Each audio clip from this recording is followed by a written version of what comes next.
لیکن ہمارا شعور، ہمارا ادراک، ہماری عقل، ہمارے علم کی کمی کی وجہ سے ہم بہت ساری چیزوں کو پا نہیں سکتے۔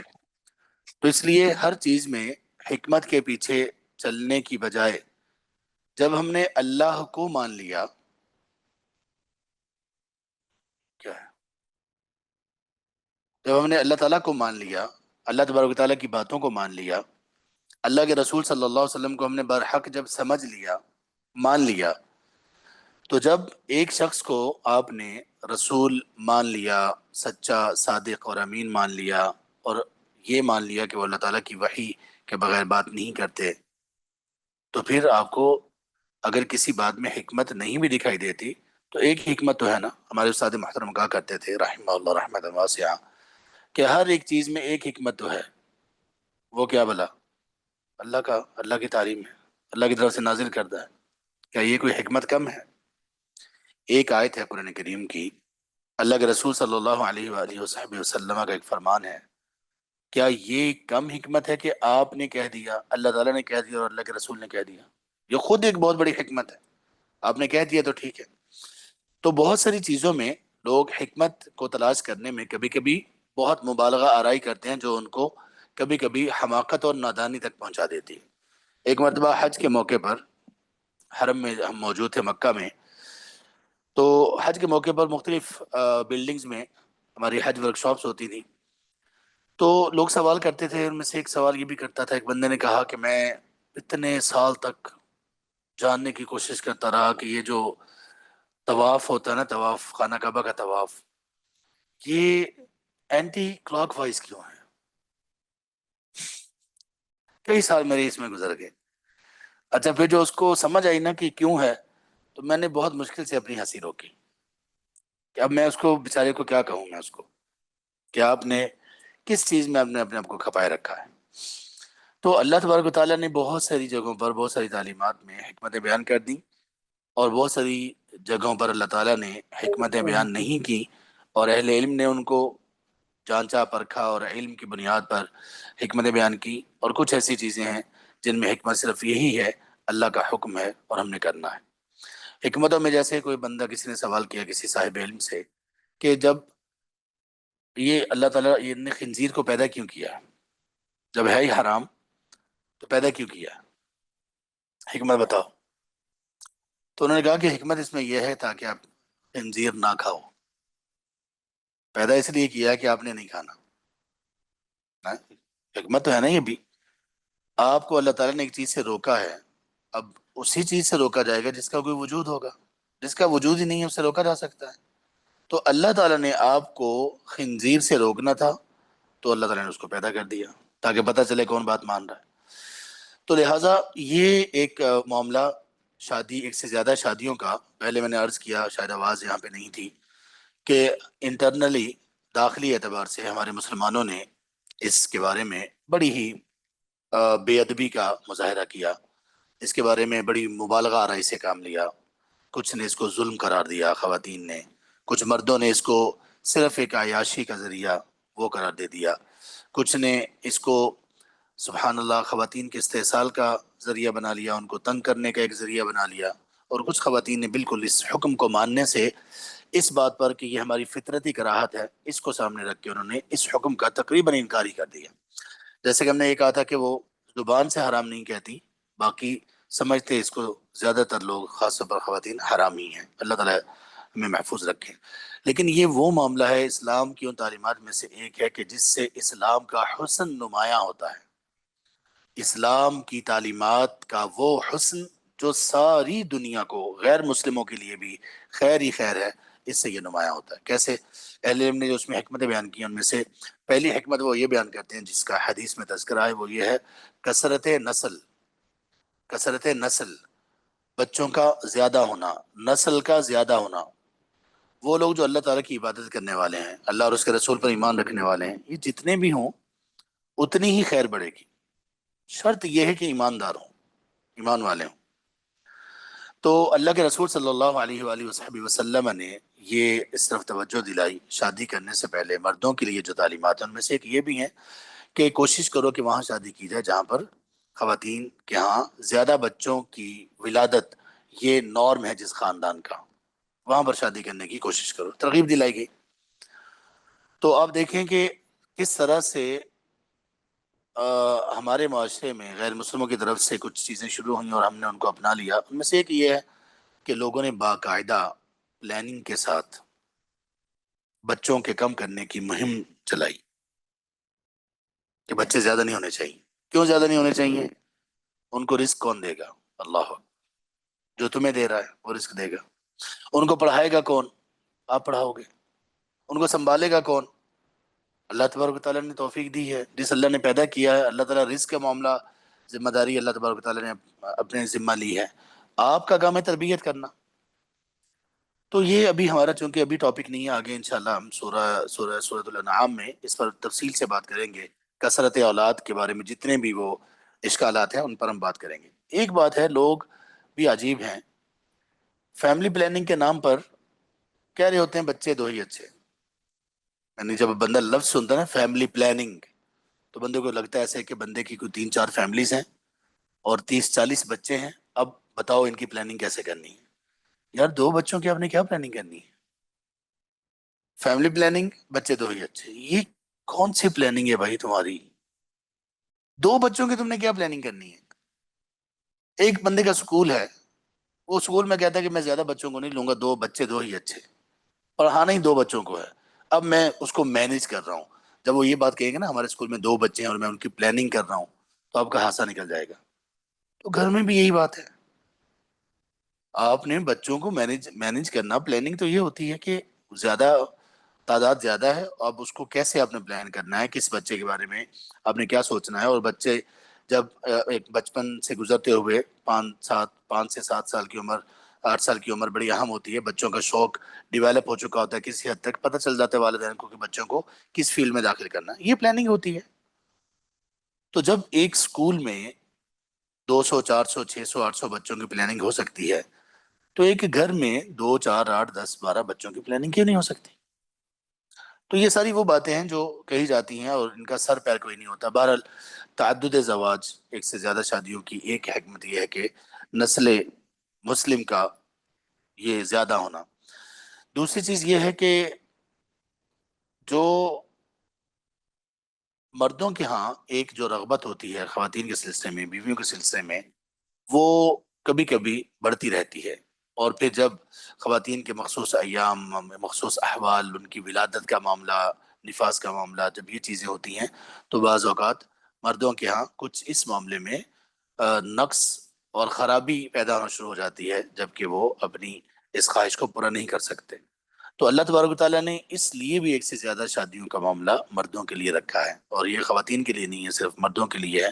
اس کا ایک سبب یہ بھی بیان کیا جاتا ہے اور ایک حکمت یہ بھی بیان کی جاتی ہے کہ ان کے لیے اللہ تعالیٰ نے مباح رکھا۔ تیسری حکمت یہ بیان کی جاتی ہے کہ اللہ تبارک و تعالیٰ عادل ہیں، عدل کرنے والے ہیں۔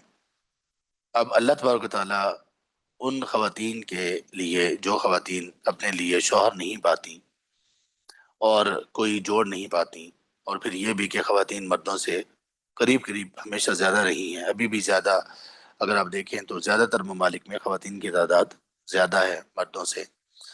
تو اللہ کے عدل کا یہ تقاضا تھا کہ کوئی بھی خاتون ایسی نہ ہو کہ جس خاتون کو شوہر نہ ملے، وہ شوہر کے ساتھ ایک نکاح کی پاکیزہ اور عمدہ زندگی گزارے، یہ ایک حکمت ہے، اور وہ ایک سے زیادہ شادیوں کے بغیر کبھی ہو نہیں سکتا، ممکن نہیں ہے۔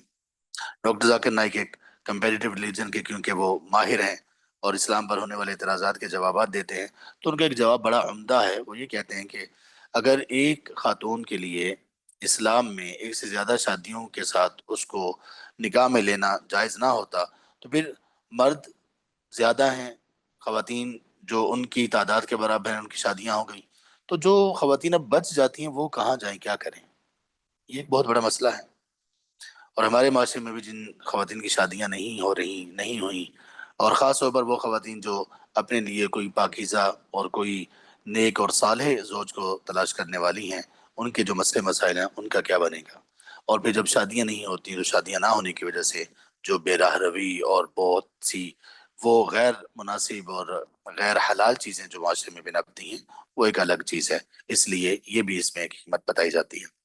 ایک حکمت یہ بتائی جاتی ہے نمبر 4 پر کہ خواتین کی نسبت مردوں کی وفات زیادہ ہوتی ہے، ابھی بھی آپ دیکھ لیں، خواتین کی نسبت مردوں کی وفات زیادہ ہوتی ہے، اور زیادہ ہونے کے چانسز بھی ہیں، اس لیے کہ مردوں نے باہر محنت مشقت کے کام کرنے ہیں، مردوں نے جنگوں میں حصہ لینا ہے، آرمی میں وہ ہوتے ہیں، مرد وہ خطرات کو مول لیتے ہیں، تو اس طرح سے ان کے یہاں وفات بھی زیادہ ہے۔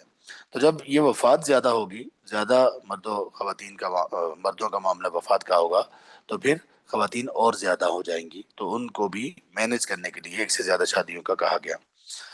اسی طرح سے کبھی یہ ہوتا ہے کہ کوئی خاتون وہ بانجھ ہوتی ہے، اللہ کی طرف سے وہ اولاد اسے اللہ کی طرف سے عطا نہیں کی جاتی، کبھی تو اس میں بیماری کا یعنی ایک مرض اور ڈیزیز کا معاملہ ہوتا ہے کہ وہ آ، اس کو کنسیو نہیں کر سکتی، خواتین بانجھ ہوتی ہیں، وہ پریگننسی کے قابل نہیں ہوتی، اور کبھی ایسا ہوتا ہے کہ سبحان اللہ، اللہ تبارک و تعالیٰ نے قرآن کریم میں ارشاد فرمایا سورۃ الشورى میں آیت نمبر غالباً 49 ہے، سورۃ الشورى آیت نمبر 49، اللہ تعالیٰ نے اس میں فرمایا یَهْبُ لِمَن يَشَاءُ إِنَاثًا وَيَهْبُ لِمَن يَشَاءُ الذُّكُورَ، اللہ تعالیٰ جس کو چاہتے ہیں وہ بیٹے دیتے ہیں، جسے چاہتے ہیں بیٹیاں دیتے ہیں، جسے چاہتے ہیں بیٹے بیٹیاں دونوں دیتے ہیں، اور جسے چاہتے ہیں اللہ تبارک و تعالیٰ وہ کچھ بھی نہیں دیتے۔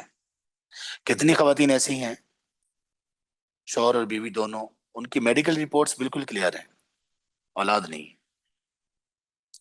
تو اولاد شادی کے مقاصد میں سے ایک مقصد ہے، تو ایسی جو خواتین ہیں جن کے ہاں اولاد نہیں ہوتی، تو اگر شوہر ان کے دوسری شادی کر لیتے ہیں تو ان کو اولاد مل جاتی ہے۔ ہم سے بہت دفعہ کئی لوگوں نے پوچھا کہ ہمارے ہاں ہمارے گھر میں بیوی کے ہاں اولاد نہیں ہے، 8 سال 10 سال 12 سال ہو گئے، تو ہم کسی کا بچہ گود لینے کی بات کر رہے ہیں، آپس میں مشورہ کر رہے ہیں، تو اس میں کیا مشورہ ہے؟ تو ہم ان کو مشورہ دیتے ہیں کہ اس میں کوئی حرج نہیں ہے، گود لیا جا سکتا ہے، خاص طور پر بچہ جب گود لیا جائے تو اسے دودھ پلا لیا جائے، یا اپنی کسی قریبی رشتہ دار کا وہ خاتون دودھ پلا لے، جیسے اپنی بہن اگر وہ شادی شدہ ہیں، بچوں والی ہیں، یا کوئی بھی جس سے وہ رضاعت کا رشتہ ثابت ہو جائے، تو بچے کو اڈاپٹ کیا جا سکتا ہے۔ اور اگر ایسا ممکن نہ ہو کہ رضاعت کا رشتہ بھی ثابت نہ ہو، تو پھر وہ یہ یاد رکھیں کہ جس بچے کو وہ گود لیں گے اس بچے کے ساتھ معاملہ وہ غیر محرم والا ہوگا، اگر بچی گود لی ہے تو وہ شوہر کے لیے غیر محرم ہوگی، اگر اس کا کوئی محرم رشتہ نہیں ہے تو، اور اس طرح اگر بیٹا گود لیا ہے تو وہ اس خاتون کے لیے غیر محرم ہوگا۔ تو یہ اسلام کے اصول و ضوابط ہے۔ اسی طرح سے گود لینے میں یہ بھی ہے کہ جس بچے کو گود لیا اس بچے کے ولدیت کے ساتھ اس کے اصل باپ، حقیقی جو بایولوجیکل اس کا فادر ہے، اس کا نام لکھا جائے گا، اس گود لینے والے کا نام نہیں لکھا جائے گا۔ ہمارے معاشرے میں یہ بھی ایک چیز چل رہی ہے، اور یہ کبیرہ گناہ ہے، کبیرہ گناہ ہے، کبیرہ گناہ، کہ کسی کی ولدیت کو چینج کر دینا۔ البتہ اس میں وہ نہیں آتا کہ جیسے خواتین اپنے شوہر کا نام اپنے نام کے ساتھ لکھ لیتی ہیں نا، وہ جائز ہے، اس میں وہ ولدیت ختم کر کے اس کو نہیں لکھتی، والد وہی ہوتا ہے، یہاں پہ تو ولدیت ختم ہو جاتی ہے۔ پانی پلانا بیٹا۔ اچھا، ہم ان کو ایک مشورہ دیتے ہیں جو مشورہ مردوں کو ان کی فطرت کے اعتبار سے تو پسند آتا ہے، خواتین آگ بگولا ہو جاتی ہیں۔ ہم ان سے کہتے ہیں کہ بچہ گود لینے کی بجائے آپ آپ کے شوہر شادی اور کریں، اللہ تعالیٰ ممکن ہے اس میں سے اولاد دے دیں، تو وہ آپ کے شوہر کی اولاد ہوگی، آپ کے لیے محرم ہوگی، اللہ تعالیٰ ایسے آپ کو بچہ عطا کر دیں گے۔ لیکن پھر اس میں اللہ اکبر مسئلے مسائل اور یہ چیزیں، خیر، تو ایک یہ سبب ہے۔ ایک سبب یہ ہے کہ کبھی کبھی ایسا ہوتا ہے کہ کوئی بیوی اس قدر بد اخلاق اور اتنی اذیت والی ہوتی ہے کہ شوہر کا دل یہ چاہتا ہے کہ اس کو اس کے ساتھ اپنے تعلق کو ختم کر دے، طلاق دے دیں اس کو۔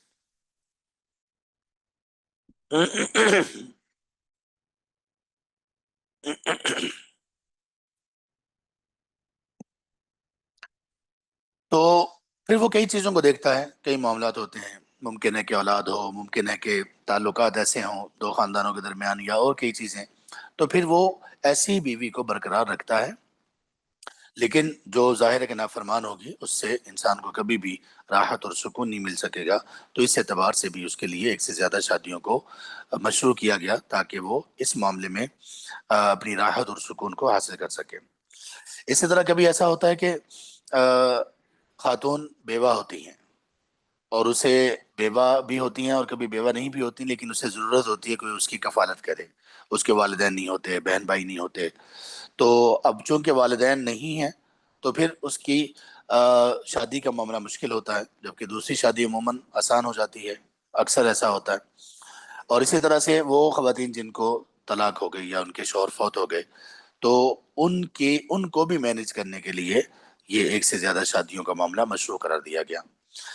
دیکھیے، ہندوازم وہ مذہب ہے جہاں پر ایک بیوہ کو پہلے تو یہ کہا جاتا تھا، اور ان کا یہ ایک مذہبی کہہ لیجئے کہ ایک شعار تھا کہ جس بیوی کا شوہر فوت ہو گیا، اور وہ ہمیں معلوم ہے کہ وہ اپنے مردوں کو کیا کرتے ہیں، جلا دیتے ہیں، تو وہ یہ کہتے تھے کہ جس بیوی کا شوہر فوت ہو گیا وہ اس کے ساتھ ہی جل جائے، چاہیے اس کو اس سے یہ کہ وہ اس کے ساتھ ہی جل جائے۔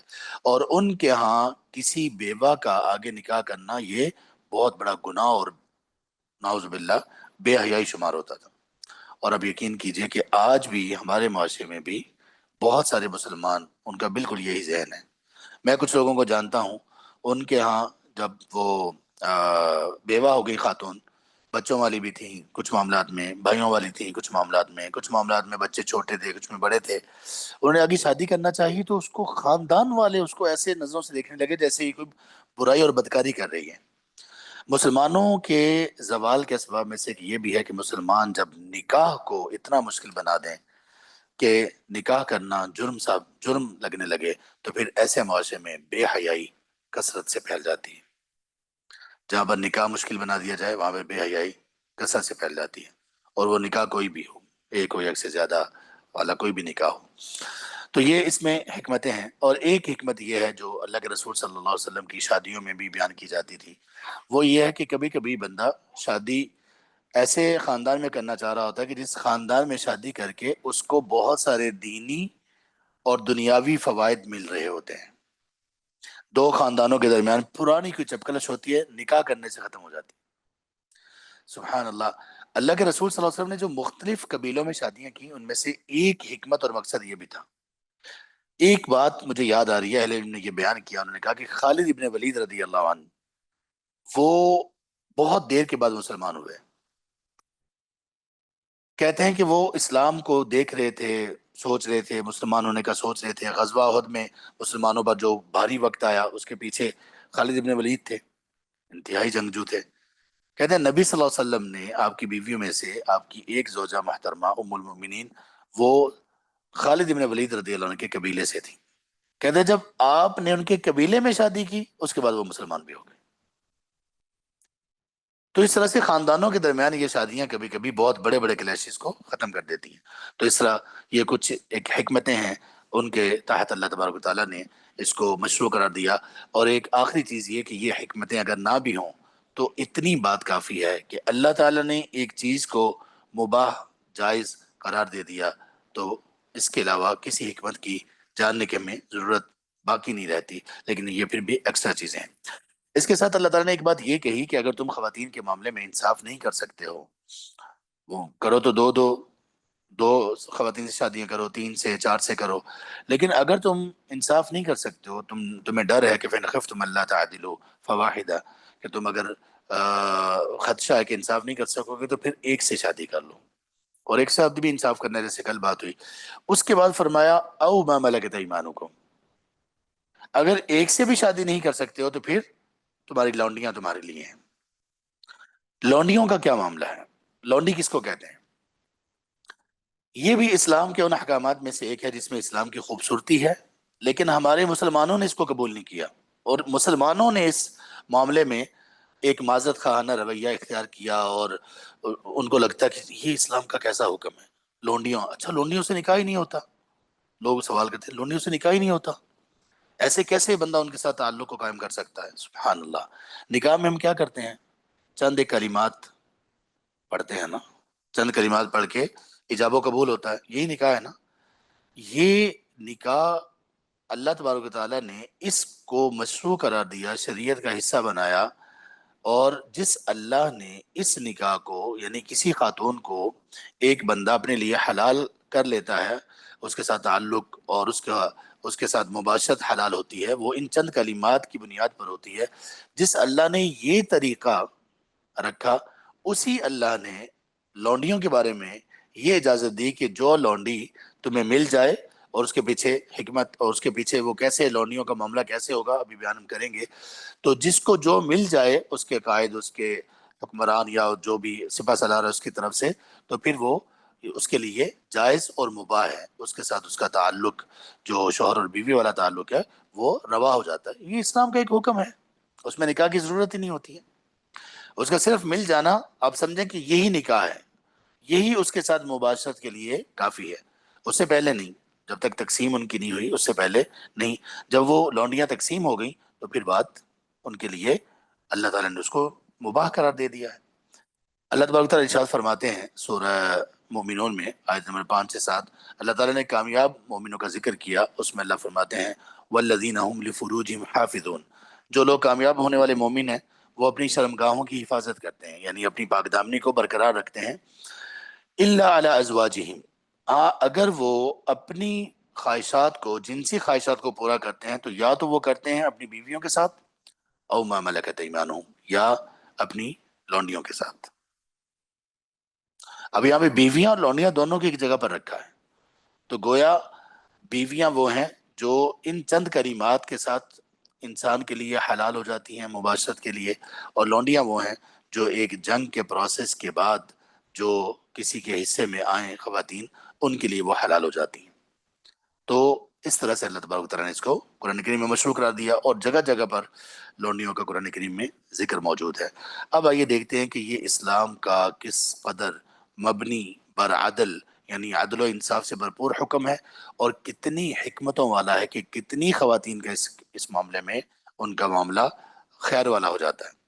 لوگ یہ سمجھتے ہیں کہ یہ لونڈیوں کا معاملہ یہ بس ایک شہوت اور ایک عیاشی اور اس کے متعلق ہے. نہیں، قطعاً ایسا نہیں ہے. یہ شہوت عیاشی نہیں ہے. اگر شہوت اور عیاشی ہوتی تو پھر اسلام میں لونڈیوں کے اور غلاموں کے اتنے سخت رولز نہ بنائے گئے ہوتے، اتنی شدت اس کے بارے میں اسلام میں، اس کے کی تعلیمات میں نہ ہوتی. ان میں سے چند ایک کا ہم ذکر کرتے ہیں. پہلی بات یہ ہے کہ یہ جو غلامی ہے، یہ غلام اور لونڈی کا ہونا غلامی ہے، یہ اسلام میں یہ غلامی کس طرح سے جائز ہے. سب سے پہلی بات اس سلسلے میں یہ ہے کہ اسلام نے غلامی کو شروع نہیں کیا. یہ انسانوں کا غلام ہونا یا انسانوں کی خرید و فروخت غلام ہونے کے اعتبار سے یہ پہلے سے چلتی آ رہی تھی. اسلام نے اس میں اصلاحات کی. اسلام نے اس میں اصلاحات کی، اور اسلام نے اس کو کم کیا. لیکن اس کو ختم کیوں نہیں کیا؟ اس لیے ختم نہیں کیا کہ اس اللہ علیم اور خبیر کے علم میں تھا کہ یہ اس دنیا میں، رہتی دنیا میں کبھی نہ کبھی یہ چیز انسانوں کے لیے خیر کا باعث بنتی رہے گی، خیر کا باعث بنتی رہے گی. کیسے؟ اسلام میں غلامی کا تصور کیا ہے، کیسے کسی کو غلام آپ بنا سکتے ہیں. اس سے پہلے یہ یاد رکھیے کہ یہ جو غلامی کا تصور ہے نا، یہ تمام مذاہب میں موجود ہے، آج تک موجود ہے. یہاں تک کہ وہ لوگ جو اللہ کی ذات کا انکار کرنے والے ہیں وہ بھی انسانوں کی غلامی کے قائل ہیں. آپ کو حیرانگی ہوگی کہ اب سے کوئی 70-80 سال پہلے تک امریکہ جیسے ملک میں، یا اس سے کچھ پہلے تک، یہ جو بلیک تھے، یہ جو کالے حبشی لوگ ہیں، ان کو باقاعدہ طور پر غلام بنایا جاتا تھا. ان کی خرید و فروخت ہوتی تھی، اور ان کو زنجیروں میں کام کے لیے چھوڑا جاتا، اور پھر زنجیروں میں جکڑ کر ان کو ان کے کمروں میں ایسے بند کیا جاتا تھا جیسے یہ جانور ہوں. آج بھی اگر آپ گوگل کریں گے تو آپ کو پرانی کچھ ایسی پکچرز بھی مل جائیں گی. یہ امریکہ میں ہو رہا تھا. اسلام میں ایسا نہیں ہے، بلکہ کچھ لوگوں میں، کچھ جگہوں پر تو یہ ہے کہ وہ اپنے مزدوروں کو، کسانوں کو بھی اپنا غلام سمجھتے ہیں. جاہلانہ یہ جو طور ادوار ہیں دنیا میں ابھی بھی چل رہے ہیں. کچھ ایسے جاہل مسلمان بھی نام کے مسلمان ہیں جو کہ اپنے جو مزرے ان کے ہوتے ہیں، کھیتوں میں کام کرنے والے ہوتے ہیں، ان کو غلام لونڈی سمجھ رہے ہوتے ہیں. اسلام میں ایسا نہیں ہے. اسلام میں یہ تصور کب ہے، کب کوئی غلام اور لونڈی بنے گا؟ یہ ہمیشہ ہوگا کہ جب مسلمان اپنی زندگی اللہ اور اس کے رسول کی تعلیمات کے مطابق گزار رہے ہوں، اور کچھ لوگ ان کو یہ زندگی اللہ اور اس کے رسول کی تعلیمات کے مطابق گزارنے نہ دیں، رکاوٹ بنے. اسلام کو مٹانے کی کوشش کریں، اللہ اور اس کے رسول کی مخالفت کریں، مسلمانوں کو اسلام کی پاداش میں اسلام صرف اس وجہ سے کہ یہ مسلمان ہے ان کا خون کریں۔ یہ پہلے بھی ہوتا رہا ہے اور ابھی بھی، سبحان اللہ، دنیا کا چہرہ، ان کی منافقت کا چہرہ واضح کر دیا اللہ تعالیٰ نے۔ یہ آپ دیکھیں فرانس میں جو ہوا، ڈنمارک میں جو ہوا، اور کئی ممالک میں، یورپ اور امریکہ وغیرہ، یو کے تک میں بھی، وہ جو اسلامو فوبیا تھا، کیسے لوگوں نے اپنی نفرتوں کا اظہار کیا مسلمانوں کے خلاف۔ کیا قصور تھا بھائی؟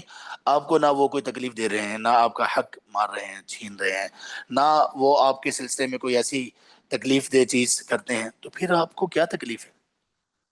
تو جب کوئی شخص مسلمانوں کو اسلام پر عمل نہیں کرنے دے گا اور اس میں رکاوٹ بنے گا، تو اس رکاوٹ کو دور کیا جائے گا، اور جس چیز کے ساتھ اس رکاوٹ کو دور کیا جائے گا اس کا نام ہے جہاد۔ اور جہاد کے نتیجے میں جب ایسے متکبر لوگوں کے تکبر کو توڑا جائے گا جنگ کے ذریعے سے، تو اس کے بعد ان شکست خوردہ لوگوں میں سے جو لوگ بچیں گے، مرد ہوں یا خواتین، وہ غلام اور لونڈیاں ہوں گے۔ اچھا، یہ جب ان کے آپس میں جنگ ہوگی تو جنگ کے بعد جب یہ لوگ باقی بچیں گے تو کیا کیا صورتیں ہو سکتی ہیں؟ دیکھیں، اسلام کا عدل بھی دیکھیں اور اسلام کی رحمت بھی دیکھیں۔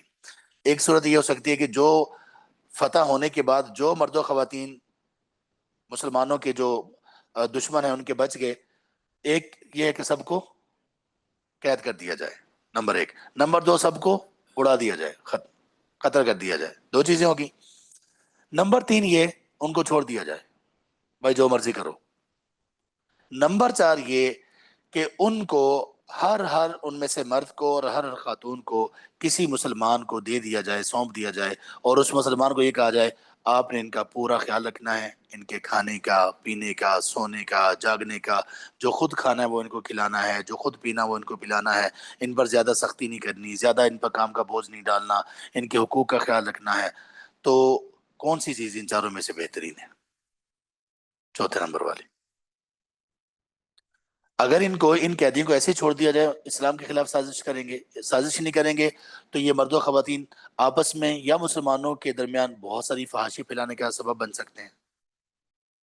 جبکہ جب یہ لوگ کسی نہ کسی مسلمان کے حوالے کر دیے جائیں گے، کہنے کو تو یہ غلام اور لونڈیاں ہیں لیکن ان کے رائٹس ہیں، ان کے حقوق ہیں، اور پھر جب کسی کے حوالے کیے جائیں گے تو اس مسلمان کا اخلاق دیکھ کر، اس کی دعوت، اس سے قرآن سن کر ممکن ہے یہ مسلمان ہو جائیں۔ مسلمان ہو گئے تو پھر بالکل برابری پر آ جائیں گے۔ حقوق ہیں ان کے۔ اسلام میں غلام اور لونڈی کا یہ تصور ہے، یہاں سے ثابت ہوتا ہے۔ آئیے کچھ چیزیں اس سلسلے میں، تعلیمات اس میں یہ ہیں۔ اللہ کے رسول صلی اللہ علیہ وسلم نے فرمایا لا يحل لامرئ یؤمن باللہ والیوم الآخر ان یسقی ماءه زرع غیرہ۔ وہ بندہ جو اللہ اور آخرت کے دن پر ایمان رکھتا ہے، اس کے لیے یہ جائز نہیں کہ وہ کسی کی کھیتی کو، غیر کی کھیتی کو پانی لگائے۔ مراد اس سے یہ ہے کہ جب کوئی قیدی خواتین آتی ہیں یعنی لونڈیاں ہوتی، تو اسلام میں یہ حکم ہے کہ ایک مینسٹریشن سائیکل تک، ایک حیض تک انتظار کیا جائے گا، کوئی بھی مسلمان ان سے جس کے حصے میں وہ لونڈی آئی ہے وہ مباشرت نہیں کرے گا، تاکہ یہ پتہ چل جائے کہ وہ کسی کے بچے کی ماں نہیں ہے۔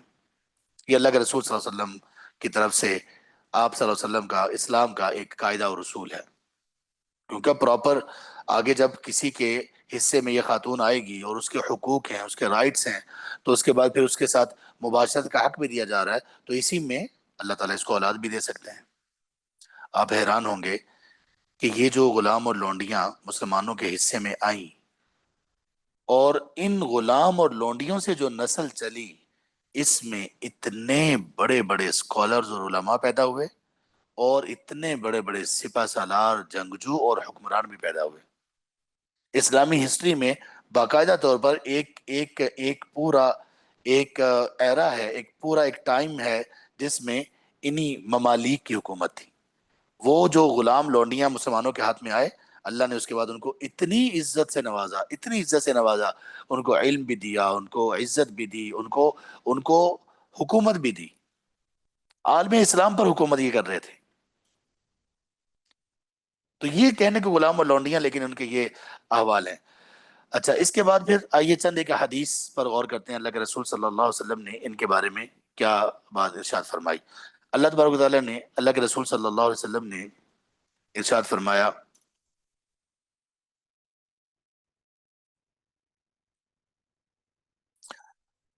للمملوک طعامہ وقوتہ ولا یکلف من العمل ما لا یطیق، کہتے ہیں کہ جو بندہ جس کے پاس کوئی لونڈی یا غلام ہو تو اس کے ذمے اس کا کھانا اور اس کی خوراک ہے، اور وہ اپنے غلام اور لونڈی کو اس کی طاقت سے زیادہ تکلیف نہیں دے گا، یعنی اس سے اتنا کام نہیں لے گا کہ جو اس کی طاقت سے زیادہ ہو۔ صحیح مسلم میں یہ حدیث۔ اسی طرح آپ صلی اللہ علیہ وسلم نے ارشاد فرمایا، صحیح بخاری اور صحیح مسلم میں ہے، اور اس حدیث کا ایک سبب ہے، تابعی بیان کرتے ہیں کہ میں نے ابو ذر رضی اللہ عنہ کو غالباً دیکھا، ان کے ساتھ ایک شخص تھا، میں نے کہا یہ کون ہے؟ کہنے لگے میرا غلام ہے۔ تو کہتے میں نے دیکھا جو لباس ابو ذر رضی اللہ عنہ نے پہنا ہوا تھا وہی غلام نے پہنا ہوا تھا، جس سواری پر وہ سوار تھے اسی طرح کی سواری اس کے پاس تھی، یا اس سواری پر ہی سوار تھے۔ تو اس لیے پوچھا کہ یہ کون ہے؟ کہا میرے غلام ہے۔ کہا غلام؟ غلام ہے تو یہ کیسے؟ تو تب انہوں نے یہ حدیث بیان کی۔ اللہ کے رسول صلی اللہ علیہ وسلم نے فرمایا ہم اخوانکم وخوالکم، یہ تمہارے بھائی ہیں، تمہارے تحت اللہ تعالیٰ نے ان کو دیا ہے، اللہ تعالیٰ نے تمہارا ماتحت ان کو بنایا ہے۔ فمن کان اخوہ تحت یدہ، سو جس کا بھائی اس کے ماتحت ہو، فلیطعمہ مما یاکل، تو وہ ان کو وہی کھلائے جو خود کھاتا ہے، ولیلبسہ مما یلبس، اور ان کو وہی پہنائے جو خود پہنتا ہے، ولا تکلفہم ما یغلبہم، اور اپنے ان بھائیوں کو، یعنی یہ جو تمہارے غلام ہیں اور اس طرح جو لونڈیاں ہیں، ان کو تم اتنی تکلیف نہ دو جو ان پر غالب آ جائے۔ فَإِن كَلَّفْتُمُوهُمْ فَأَعِينُوهُمْ، اور جب تم ان کو کوئی کام دو کہ یہ کرو تو پھر ساتھ ان کی مدد بھی کر دو، ان سے کام اگر نہ ہو رہا ہو ساتھ ان کی مدد بھی کر دو۔ اللہ اکبر۔ اسی طرح آپ صلی اللہ علیہ وسلم نے ارشاد فرمایا، صحیح بخاری اور صحیح مسلم میں یہ حدیث ہے، لا یقل احدکم عبدی و امتی، کوئی بندہ کسی بھی اپنے غلام اور لونڈی کو یہ نہ کہے یہ میرا غلام ہے، یہ میری لونڈی ہے، یہ نہ کہے، بلکہ کہے ولیقل فتایا و فتاتی، بلکہ یہ کہے یہ جوان ہے میرا اور یہ خاتون، یہ آ، آ، جوان ہے، یہ بھی ایک خاتون ہے جو میرے ذمہ ہے، جس کی کفالت، تو وہ یہ الفاظ استعمال کرے، یعنی الفاظ بھی ایسے استعمال نہیں کرنے جو ان کی حقارت پر دلالت کرنے والے ہوں۔ اور پھر اللہ تعالیٰ نے ایک اصول ضابطہ مقرر کر دیا کہ یہ سبحان اللہ، یہ ضابطہ یہ ہے کہ عزت کا باعث اللہ کے ہاں تقویٰ ہے۔ تو اسلام میں اس طرح سے غلاموں کے حقوق متعین کیے گئے۔ اللہ کے رسول صلی اللہ علیہ وسلم کی زندگی کے آخری جو الفاظ تھے، آپ صلی اللہ علیہ وسلم جو دنیا سے کہتے ہوئے دنیا سے رخصت ہوئے، تو ان میں یہ بھی تھا الصلاۃ وما ملکت ایمانکم، دیکھو اپنی نمازوں کا خیال رکھنا اور اپنی غلام اور لونڈیوں کا خیال رکھنا، ان کے بارے میں اللہ سے ڈرتے رہنا۔ تو باقی جگہوں پر جو لوگ غلام اور لونڈیوں کا رکھتے ہیں، وہ واقعی ہی ان کے ہاں ان کو بھیڑ بکریوں کی طرح، ان کو ذلت اور رسوائی کے ساتھ، ان کو جانوروں کی طرح رکھا جاتا ہے۔ اور یہ آج بھی ہے، ہیومن ٹریفکنگ پتہ ہے نا آپ کو، ہیومن سمگلنگ جو ہوتی ہے، اس میں آج بھی خاص طور پر خواتین کو واقعی ہی جانوروں کی طرح بہت سارے لوگوں میں رکھا جاتا ہے، اور آج بھی اس طرح کے کلبز ان میں موجود ہیں، ایسی جگہ موجود ہیں جہاں پر ایسی خواتین کی خرید و فروخت ہوتی ہے اور ان کو بالکل لونڈیوں کی طرح رکھا جاتا ہے، اور انتہائی ذلت کے ساتھ جانور بنا کر، اور کبھی ان کو یعنی جانوروں کے نام دیے جاتے ہیں، کبھی سور اور خنزیر کے نام دیا جاتا ہے، کبھی کتیا کا نام دیا جاتا ہے، کبھی کسی کا کبھی کسی کا، تو آج بھی ان میں یہ تذلیل باقی ہے۔ اسلام ایسا نہیں ہے، اسلام کا تو یہ حکم رحمت ہے، ایک حکم ہے، اور اس کی بنیاد پر اسلام اس کو آگے پھیلاتا ہے۔ اسلام نے اس کو یعنی غلامی کو کم کیا ہے، ایک تو اس کو ریگولیٹ کیا اسلام نے اس طرح سے کہ اس کے رولز بنا دیے، اور دوسرا یہ کہ اس کو کم کیا ہے۔ کم کیسے کیا ہے؟ اسلام نے کچھ معاملات ایسے ہیں جس میں یہ جبری حکم دیا کہ آپ اپنے غلام اور لونڈی کو آزاد کر دو، جبری لازمی ہے، اور کچھ احکامات اسلام کے ایسے ہیں جس میں اختیاری طور پر کہا گیا کہ آپ کے اوپر یہ فائن ہے، اس فائن میں آپ یہ بھی کر سکتے ہو غلام کو آزاد کر دو۔ یہ کہیں بھی اور نہیں ہے، دنیا میں کسی مذہب میں نہیں ہے، غلاموں کی یہ آزادی کا سلسلہ کہیں اور نہیں ہے۔ جبری طور پر کیسے غلام کو آزاد کرنے کا حکم دیا گیا؟ مسند احمد میں حدیث اللہ کے رسول صلی اللہ علیہ وسلم نے فرمایا ان من جرح مملوکہ عتق علیہ، جس شخص نے اپنے غلام کو، لونڈی ہو یا غلام، اسے جس شخص نے زخمی کر دیا تو وہ غلام آزاد سمجھا جائے گا، وہ آزاد ہو گیا، جبری طور پر آزاد کر دیا جائے گا۔ اس طرح ایک حدیث میں یہ آتا ہے کہ ایک شخص نے اپنے غلام کا ناک کاٹ دیا، آپ صلی اللہ علیہ وسلم کے پاس جب یہ آیا تو آپ نے اس غلام سے کہا اذهب وانت حر، آپ جاؤ، آپ آزاد ہو۔ تو وہ کہنے لگا غلام، یا رسول اللہ فمولا من انا، تو اللہ کے رسول میں کس کا آزاد کردہ غلام ہوا؟ آپ نے مجھے آزاد کر دیا تو میری نسبت کس کی طرف ہوگی؟ عرب میں یہ نسبت بھی ایک بڑا معنی رکھتی تھی، غلاموں کو جو آزاد کیا جاتا تھا تو منسوب کیا جاتا تھا یہ فلاں کا آزاد کرتا ہے۔ تو اس نے پوچھا اللہ کے رسول آپ مجھے آزاد کر رہے ہیں، فمولا من انا، میں کس کا آزاد کردہ غلام ہوں گا؟ آپ نے فرمایا مولا اللہ و رسولی، آپ اللہ اور اس کے رسول کے آزاد کرتا ہو۔ اللہ اکبر۔